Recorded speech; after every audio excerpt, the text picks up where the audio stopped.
Halo guys, para mahasiswa semua. Kita lanjutkan video bagian 2.1 sebelumnya. Pada video bagian 2.2 ini, kita akan membahas soal latihan, yaitu soal yang pernah diujikan pada ujian tengah semester beberapa tahun yang lalu. Kemudian dilanjutkan dengan persoalan mencari sepasang titik terdekat atau closest pair problem. Soal latihan ini adalah soal ujian yang pernah diberikan pada ujian tengah semester tahun 2011. Misalkan Anda memiliki sebuah larik A yang elemen-elemennya adalah A1, A2, sampai AN yang telah berisi N buah elemen integer. Elemen mayoritas di dalam A didefinisikan sebagai elemen yang muncul lebih dari N per 2 kali. Jadi jika larik tersebut memiliki 6 atau 7 elemen, maka elemen mayoritas terdapat paling sedikit 4 kali. Yaitu 6 dibagi 2 itu 3, nah sedikitnya lebih dari 3, ya, berarti 4. Rancanglah algoritma divide and conquer, ya, tapi tidak dalam bentuk pseudocode, tapi dalam bentuk uraian deskriptif, untuk menemukan elemen mayoritas di dalam A, atau menentukan tidak terdapat elemen mayoritas di dalam A. Jelaskan algoritma Anda dengan contoh sebuah larik berukuran 8 elemen. Selanjutnya perkirakan kompleksitas algoritmanya dalam hubungan rekursif, yaitu dalam bentuk Tn sama dengan B Tn per P ditambah Hn. Lalu selesaikan Tn tersebut untuk menentukan kompleksitas waktu asimptotiknya. Algoritma divide and conquer-nya adalah sebagai berikut. Jika N sama dengan 1, yaitu larik hanya berisi satu elemen, maka elemen tunggal larik tersebut adalah mayoritasnya sendiri. Jika N lebih besar dari 1, yaitu larik berukuran lebih dari satu elemen, maka bagi dua larik menjadi dua bagian, yaitu bagian kiri dan bagian kanan, yang masing-masing berukuran sama, yaitu N per 2. Lalu cari mayoritas pada setiap bagian. Ini merupakan tahap conquer. Pada tahap combine, ada 4 kemungkinan kasus. Kasus pertama, tidak ada mayoritas pada setiap bagian, sehingga larik gabungan keduanya tidak memiliki mayoritas. Sebagai contoh, ini adalah sebuah larik yang berukuran 8 elemen. Kita bagi dua larik ini pada posisi pertengahan, dan kita peroleh dua upah larik yang berukuran sama, yaitu 4 elemen. Kemudian kita cari mayoritas pada setiap bagian. Pada bagian kiri tidak terdapat mayoritas. Perhatikan, ingat lagi definisi mayoritas, yaitu kemunculan elemen tersebut lebih dari N per 2. Meskipun di sini 4 paling sering muncul, tetapi jumlah kemunculannya tidak lebih dari 4 per 2. Ya, 4 per 2 itu adalah 2. Jadi seharusnya kalau dia mayoritas, kemunculannya sedikitnya 3. Begitu juga untuk bagian yang kanan ini. Tidak terdapat mayoritas. Sehingga gabungan kedua upah larik ini menghasilkan output, ya, luaran bahwa tidak terdapat mayoritas di dalam larik ini. Kasus kedua, bagian kanan memiliki mayoritas, tetapi bagian kiri tidak. Maka pada larik gabungan, kita hitung kemunculan elemen mayoritas bagian kanan tersebut. Jika elemen tersebut mayoritas pada larik gabungan, maka kita return elemen tersebut sebagai mayoritas. Kalau tidak, kita return no majority. Contohnya pada larik 8 elemen ini, kita bagi 2 menjadi upah larik kiri dan upah larik kanan yang masing-masing berukuran 4. Pada upah larik kiri tidak terdapat elemen mayoritas, tetapi pada bagian kanan mayoritasnya adalah 4. Karena 4 ini muncul 3 kali, yaitu lebih dari 4 per 2. Nah, pada larik gabungannya kita hitung kemunculan angka 4 ini di dalam larik gabungan. Nah, 4 muncul 5 kali, yaitu 1, 2, 3, 4, 5. Nah, 5 ini lebih besar dari 8 per 2. Ya. Jadi ini kan 8, ya. 8 per 2 berarti 4. Nah, karena jumlah elemen 4 itu 5 buah, maka 4 itu adalah mayoritas. Sehingga kita return bahwa mayoritasnya adalah 4. Ini contoh lain pada kasus 2, jika tidak terdapat mayoritas pada larik gabungannya. Larik ini, yang 8 elemen ini, kita bagi 2 menjadi upah larik kiri yang berukuran 4 elemen dan upah larik kanan 4 elemen. Pada upah larik kiri tidak terdapat elemen mayoritas. Sedangkan pada upah larik kanan, mayoritasnya adalah 4, karena 4 ini muncul 3 kali. Nah, pada larik gabungannya, kita hitung kemunculan angka 4. Nah, 4 ini muncul 4 kali, yaitu 1, 2, 3, 4. Karena jumlah elemennya sama dengan 4 buah, ya, jadi tidak memenuhi definisi mayoritas. Karena kalau mayoritas harusnya lebih dari 8/2, lebih dari 4. Ya, lebih dari 4 itu adalah 5. Oleh karena itu, tidak ada mayoritas pada larik gabungannya. Kasus ketiga, ini sama seperti kasus kedua. Bagian kiri memiliki mayoritas, bagian kanan tidak. Maka pada larik gabungan, kita hitung jumlah kemunculan elemen mayoritas bagian kiri tersebut. Jika elemen tersebut mayoritas pada larik gabungan, maka kita return elemen tersebut sebagai mayoritas. Kalau tidak, kita return no majority. Contohnya pada larik ini, kita bagi 2 menjadi upah larik kiri dan upah larik kanan. Pada bagian kiri terdapat mayoritasnya adalah 3, ya, karena 3 ini muncul 3 kali. Pada upah larik kanan tidak ada mayoritasnya. Nah, maka pada larik gabungan, kita hitung kemunculan 3 ini di dalam larik gabungan. Nah, 3 ini muncul sebanyak 5 kali, yaitu 1, 2, 3, 4, 5. Berarti lebih dari 8/2. Ya, 8/2 itu adalah 4. Oleh karena itu, mayoritasnya adalah 3. Kasus keempat, bagian kiri dan bagian kanan sama-sama memiliki mayoritas. Maka pada larik gabungannya, kita hitung jumlah kemunculan kedua elemen kandidat mayoritas tersebut. Jika salah satu kandidat adalah elemen mayoritas, maka kita return elemen tersebut sebagai mayoritas. Kalau tidak, maka kita return no majority. Contohnya pada larik 8 elemen ini, kita bagi 2 menjadi upah larik kiri 4 elemen dan upah larik kanan 4 elemen. Pada upah larik kiri, mayoritasnya adalah 3, karena 3 ini muncul 3 kali. Pada upah larik kanan, mayoritasnya adalah 4. Jadi, bagian kiri dan bagian kanan sama-sama memiliki mayoritas. Maka, kita hitung frekuensi kemunculan 3 dan 4 ini pada larik gabungannya. Pada larik gabungan, kemunculan 3 ini adalah 3 kali, yaitu 1, 2, 3. Sedangkan 4 muncul 5 kali, 1, 2, 3, 4, 5. Nah, karena di sini kemunculan 4 lebih banyak daripada 3, maka mayoritasnya adalah 4. Oleh karena itu, larik gabungannya ini menghasilkan mayoritasnya adalah 4. Ini contoh divide and conquer-nya secara keseluruhan. Ini adalah larik yang berukuran 8 elemen. Kita bagi 2 menjadi 4 elemen, 4 elemen. Kita bagi 2 lagi menjadi 2 elemen, 2 elemen, 2 elemen, 2 elemen. Kita bagi 2 lagi menjadi 1 elemen. Ya. Setelah 1 elemen, maka mayoritasnya adalah elemen itu sendiri. Jadi untuk ini mayoritasnya 4, mayoritasnya 3, mayoritasnya 4, demikian seterusnya. Ini merupakan tahap solve. Ya, sedangkan pembagian ini tahap divide sekaligus conquer. Kemudian pada tahap combine, kita gabungkan 2 buah upah larik dan kita hitung mayoritas pada larik gabungannya. Di sini 4 dan 3 kita gabung. Nah, tidak terdapat mayoritas, no majority. Kemudian 4 dan 4 kita gabung menjadi sebuah larik gabungan. Di sini mayoritasnya adalah 4. Kemudian 4 dan 5 digabung, ini juga tidak ada mayoritas pada gabungannya. 4, 3 digabung, di sini juga tidak terdapat mayoritas, no majority. Kemudian 4, 3, 4 dan 4 ini digabung, pada larik gabungannya mayoritasnya adalah 4. Kemudian 4, 5, 4, 3 digabung, mayoritasnya tidak ada, no majority. Kemudian 2 upah larik ini digabung, kemudian kita hitung kemunculan 4 di dalam larik gabungan ini, ternyata 4 ini muncul 5 kali, yaitu 1, 2, 3, 4, 5. Nah, karena kemunculan 4 ini lebih dari 8/2, maka mayoritasnya adalah 4. Sekarang kita hitung kompleksitas waktu algoritmanya, yaitu TN. TN ini menyatakan jumlah operasi perbandingan elemen yang terjadi dalam perhitungan mayoritas. Sebab pada saat menghitung mayoritas, sebenarnya kita melakukan operasi perbandingan, yaitu menghitung berapa kali frekuensi kemunculan suatu elemen di dalam larik. Untuk larik yang berukuran 1 elemen, yaitu N sama dengan 1, jumlah perbandingan elemen yang terjadi sama dengan 0, atau secara umum kita sebut saja konstan, yaitu A.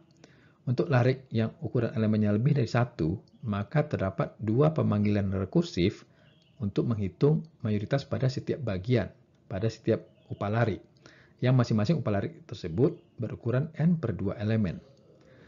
Jumlah perbandingan elemen yang terjadi pada larik gabungan paling banyak 2N, yaitu pada kasus 4, yang mana pada setiap upah larik terdapat mayoritas, dan pada larik gabungannya kita hitung frekuensi kemunculan mayoritas setiap bagian itu pada larik gabungan. Secara umum, jumlah perbandingan elemen itu adalah linear atau CN. Maka, Kebutuhan waktu algoritmanya dinyatakan dalam relasi recurrence Tn sama dengan A jika n sama dengan 1 atau 2Tn per 2 tambah Cn jika n lebih besar dari 1. Nah, kita selesaikan bagian rekursifnya yaitu Tn sama dengan 2Tn per 2 tambah Cn dengan menggunakan teorema master. Dari teorema master, maka A-nya ini sama dengan 2, B-nya sama dengan 2, dan D-nya itu sama dengan 1. Dan ini memenuhi A sama dengan B pangkat D, karena 2 sama dengan 2 pangkat 1. Maka relasi recurrence Tn sama dengan 2Tn per 2 tambah Cn itu memenuhi case 2 pada teorema master, yaitu On pangkat D log N. Nah, dengan menyulihkan nilai D yaitu 1 sini, kita peroleh Tn itu adalah On pangkat 1 log N atau On log N. Jadi, kompleksitasnya adalah On log N. Sekarang kita bahas persoalan mencari pasangan titik terdekat atau closest pair problem. Diberikan himpunan titik P yang terdiri dari n buah titik pada bidang 2 dimensi. Koordinat setiap titik dinyatakan sebagai xi, yi. I sama dengan 1, 2, sampai n. Tentukan sepasang titik di dalam P yang memiliki jarak terdekat satu sama lain. Misalnya pada contoh gambar ini, sepasang titik terdekat dinyatakan pada 2 titik yang berwarna merah ini. Untuk n sama dengan 8, misalkan titik-titiknya adalah P1, P2, P3, sampai P8. Jarak dua buah titik, yaitu P1 sama dengan X1, Y1, dan P2 sama dengan X2, Y2, dihitung dengan rumus Euclidean, yaitu D sama dengan akar dari X1 kurang X2 kuadrat ditambah Y1 kurang Y2 kuadrat. Penyelesaian persoalan ini secara brute force sudah pernah kita bahas di dalam materi algoritma brute force, yaitu kita lakukan exhaustive search, yaitu kita enumerasi semua pasangan titik di dalam himpunan tersebut, lalu kita hitung jarak untuk setiap pasang titik, kemudian kita tentukan sepasang titik yang memiliki jarak terkecil. Jadi kita hitung jarak setiap pasang titik. Nah, banyaknya pasangan titik yang harus kita hitung adalah sebanyak n dikali n-1 per 2. Nah, kita pilih pasang titik yang memiliki jarak terkecil sebagai solusinya. Nah, karena banyak titiknya adalah n dikali n kurang 1 per 2, berarti ini adalah ordernya n kuadrat. Sehingga kompleksitas waktu argumennya adalah O n kuadrat. Sekarang kita selesaikan secara divide and conquer. Kita asumsikan jumlah titiknya adalah kelipatan 2 atau perpangkatan dari 2, yaitu n sama dengan 2 pangkat k. Pada tahap pre-processing atau praproses, titik-titik di dalam P kita urut terlebih dahulu, yaitu kita urut menaik berdasarkan absisnya, yaitu X-nya, dari kecil ke besar. Maka, algoritma closest pair dengan divide and conquer adalah sebagai berikut.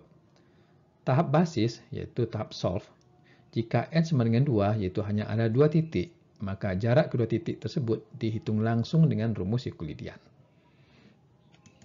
Pada tahap divide, kita bagi n buah titik tersebut ke dalam dua bagian atau dua himpunan, yaitu S1 dan S2. Setiap bagian memiliki jumlah titik yang sama, yaitu n per 2 buah titik. Misalkan L adalah sebuah garis maya atau garis imajiner yang memisahkan dua bagian tersebut.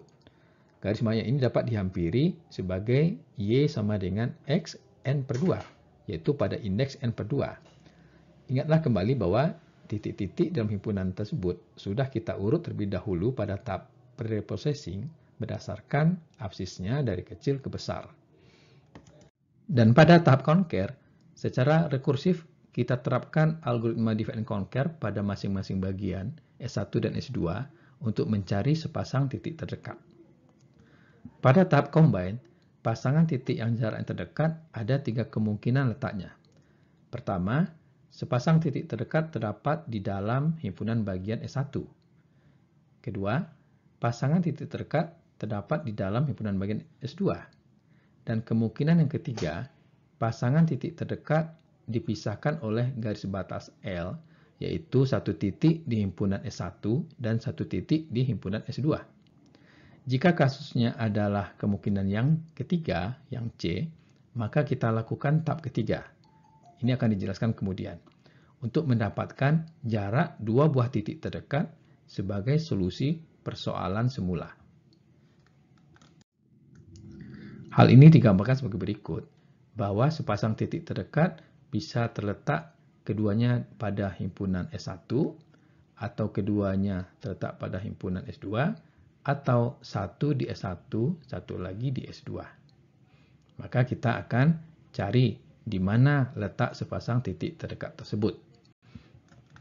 Secara garis besar, prosedur mencari sepasang titik terdekat dinyatakan dalam prosedur find closest pair sebagai berikut.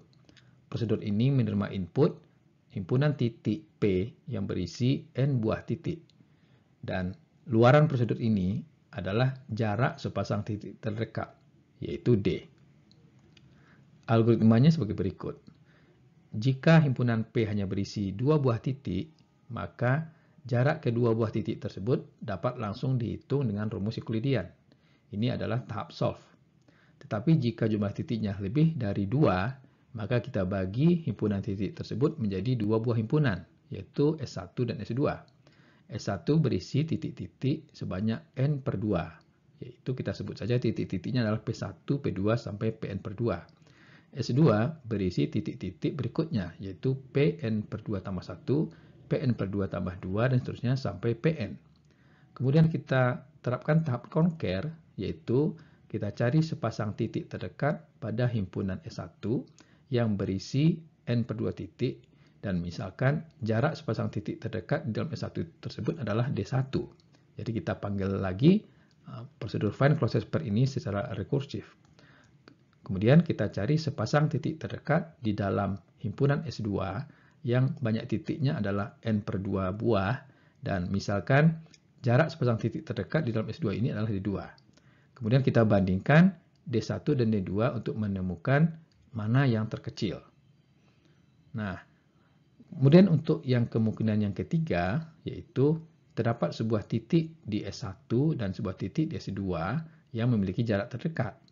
Maka kita tentukan apakah terdapat sebuah titik P left di S1 dan titik P right di S2 dengan jaraknya lebih kecil dari D ini. Nah, jika ada, maka kita set D ini dengan jarak terkecil tersebut. Nah, yang berwarna merah ini akan dijelaskan pada slide berikut ini. Jika terdapat pasangan titik P left di S1 dan P right di S2 yang jaraknya lebih kecil dari D tadi, maka kasusnya adalah perbedaan absis titik P left dengan titik P right berbeda paling banyak sebesar D, dan perbedaan ordinat Y dari P left dan P right berbeda paling banyak sebesar D juga. Ini berarti titik P left dan titik P right adalah sepasang titik yang berada di daerah sekitar garis vertikal L ini, yaitu yang berada di daerah abu-abu ini. Nah, berapa lebar strip yang berwarna abu-abu ini? Kita membatasi titik-titik di dalam strip abu-abu tadi selebar 2D, yaitu sejauh D ke kiri dari garis maya dan sejauh D ke kanan dari garis maya. Oleh karena itu, implementasi tahap ketiga adalah sebagai berikut. Pertama, kita temukan semua titik-titik di S1 yang memiliki absis X minimal sejauh Xn per 2 dikurang D. Ingat bahwa garis maya L ini absisnya adalah Xn per 2. Kemudian kita temukan semua titik-titik di S2 yang memiliki absis X maksimal sejauh Xn per 2 ditambah D. Nah, kita sebut semua titik-titik yang ditemukan pada langkah 1 dan 2 tersebut sebagai himpunan S-strip. Jadi titik-titik yang ada di daerah ini kita sebut sebagai S-strip, yaitu titik-titik yang jaraknya ke kiri sejauh D dan jaraknya ke kanan juga sejauh D. Nah, banyaknya titik-titik di dalam himpunan S-strip ini misalkan adalah S buah, ya. Nah, ini keadaannya. Jadi daerah abu-abu tadi ke kiri sejauh D, ke kanan sejauh D dari garis maya L ini. Titik-titik ini kita sebut sebagai himpunan S-strip. Kemudian kita urutkan titik-titik di dalam himpunan S-strip tadi dalam urutan ordinat Y yang menaik. Misalkan titik-titik hasil pengurutan adalah Q1, Q2, sampai Qs. Lalu kita hitung jarak setiap pasang titik di dalam himpunan S-strip tadi. Jadi kita hitung jarak titik dari Q1 ke Q2 dari 1 ke Q3, dari 1 ke Q4, dan seterusnya. Kemudian jarak titik dari Q2 ke Q3, ke Q4, dan seterusnya. Dan bandingkan apakah jaraknya itu lebih kecil dari D. Nah, dengan algoritma ini, yaitu dari titik pertama sampai titik KS, kemudian kita hitung jaraknya dengan titik dari I plus 1 sampai S. Nah, jika perbedaan absisnya lebih besar dari D, atau perbedaan ordinatnya lebih besar dari D, maka ini tidak diproses. Tetapi jika lebih kecil, maka kita hitung jarak kedua buah titik tersebut dengan rumus Euclidean. Misalkan jaraknya adalah D3. Jika D3 ini lebih kecil dari D, maka kita set D itu adalah D3. Nah, ini kita ulangi ya untuk titik-titik yang lain. Jika diamati, kita sebenarnya tidak perlu memeriksa semua titik-titik di dalam area strip abu-abu tadi. Karena sebenarnya untuk setiap titik Q di sebelah kiri garis semaya L, kita hanya perlu memeriksa paling banyak 6 buah titik saja yang jaraknya sebesar D dari ordinat Q ini, yaitu yang ke atas dan yang ke bawah, serta titik-titik yang berjarak D dari garis L. Nah, jadi kita hanya perlu memeriksa titik-titik 6 buah saja sebenarnya dari titik Q ini, yaitu titik yang perbedaan jaraknya sebesar D dari ordinat Q ini, yaitu ke atas, ya, kemudian ke bawah, serta titik-titik yang berjarak D dari garis L ini. Sekarang kita hitung kompleksitas algoritma Closed-Pair. Pengurutan titik-titik dalam absis X dan dalam ordinat Y itu cukup dilakukan sekali saja sebelum menerapkan algoritma divide and conquer, yaitu pada tahap praproses atau preprocessing. Sedangkan pemrosesan titik-titik di dalam S-strip ini memerlukan waktu linear, ya, yaitu Cn. Sehingga kompleksitas algoritma Closed-Pair untuk sepasang titik, yaitu n sama dengan 2, jadi himpunan P-nya hanya berisi 2 buah titik, maka kebutuhan waktunya konstan, yaitu A. Sedangkan untuk himpunan P yang jumlah titiknya lebih dari 2, maka terdapat 2 kali pemanggilan rekursif untuk masing-masing himpunan S1 dan S2 yang banyak titiknya n per 2. Sehingga di sini adalah 2 Tn per 2. Ditambah waktu untuk pemrosesan titik-titik di dalam S-strip, yaitu Cn. Nah, solusi dari persamaan rekuren ini dapat diselesaikan dengan teorema master, yaitu Tn adalah On log n. Nah, kompleksitas waktu ini lebih baik dari algoritma brute force yang On kuadrat. Demikianlah materi divide and conquer pada video 2.2 ini. Nanti kita lanjutkan kembali pada video bagian ketiga.